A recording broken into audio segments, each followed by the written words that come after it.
Hey everybody, and welcome back to my YouTube channel. Today I'm going to be talking about the fear of being seen and the value of staying small. This is a part of us that's role is to keep us small, keep us out of sight, to prevent us from different things happening.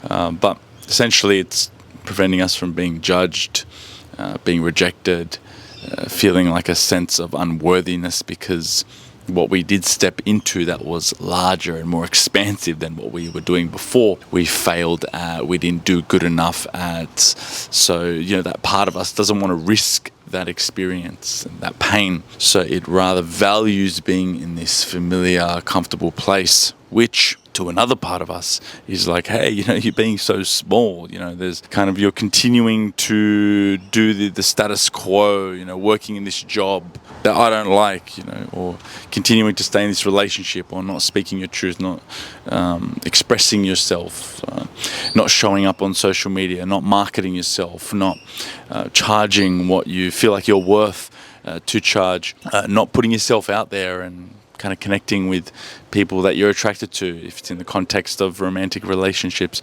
or not putting yourself out there at all, and like not kind of isolating yourself and preventing yourself from even connecting with potential friends and social circles. So the way that it manifests is in numerous ways, and I work with it a lot because a lot of the people that I do work with are people that are really aiming to step into something bigger than what they're currently in. I work with a lot of people that are transitioning careers, a lot of people that really want to call in a relationship or a social circle around them that's more aligned with them right now, and kind of break out of any of the dynamics that they're currently in or they've previously been in before. Basically, people that just want to have an awesome career, awesome business, awesome successful business, people that want good people around them, people that are aligned with them and that can, give them love and be open with them.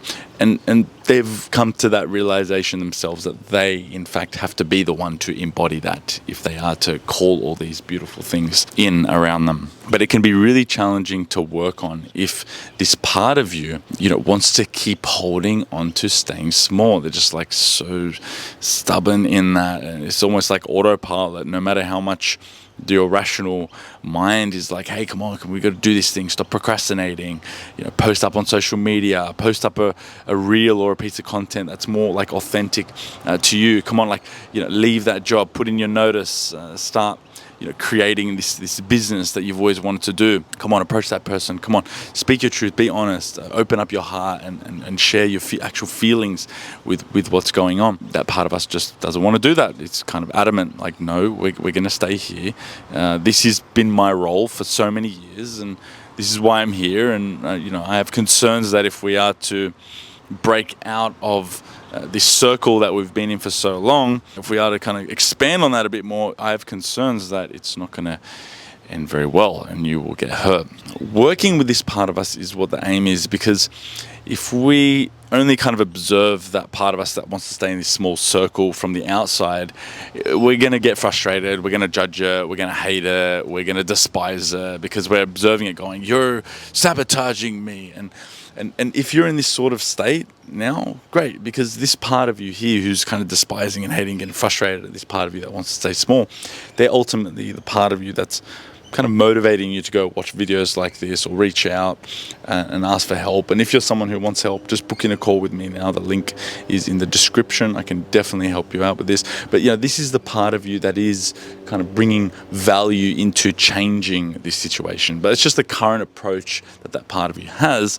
It may not be working. It may be leading to just internal conflict and more stress, and you like not trusting yourself and coming to perhaps some of these thoughts in your mind, these conclusions like, fuck, I can't work on this. I'm destined to, stay small forever. But we also have to appreciate this part of us that's judging and criticizing the part of us that wants to stay small. So what we want to do is just ask the part that's judging us, like, hey, we get the memo. We're here now. We're going through this work.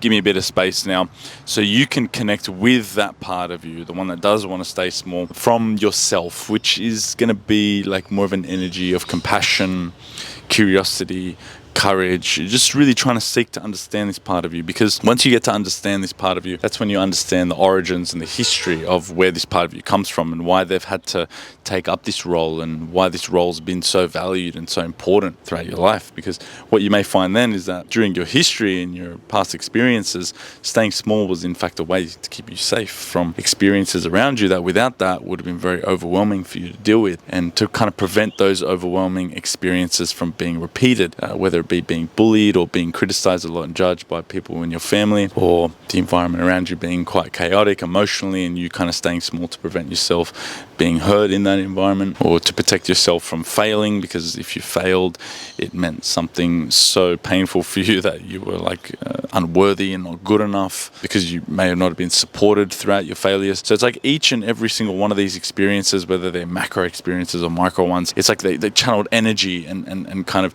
investing in this part that wants to stay small, creating more value on it. And just because you get into like adulthood now, it doesn't mean that just because you've had some kind of rational realization like, hey, this, staying small isn't serving me, I'm self-sabotaging, imposter syndrome, doesn't mean that all the value that you've placed on that part of you for so long, even if it was on autopilot and you were doing it unconsciously, is just going to go away. Awareness can kind of illuminate it and therefore give you like insight as to what the thing is that you got to work on next, but it doesn't mean it's going to change automatically from that point. So if you're someone who's been struggling with staying small, you've got some goals, you've got some aspirations, you really want to break out of the status quo that you're in now, I invite you to book in a call with me. Link is below. We can explore it together and see if I can help you. So guys, thanks for tuning in to today's episode. If you haven't subscribed to the channel, subscribe now. I'll be posting up more content like this. If you could relate to this, drop a comment below. Be sure to like it. It just really helps with the whole algorithm thing. I'm still building up my YouTube now, and I hope you enjoyed the video. Sending you all much love and peace. Ciao.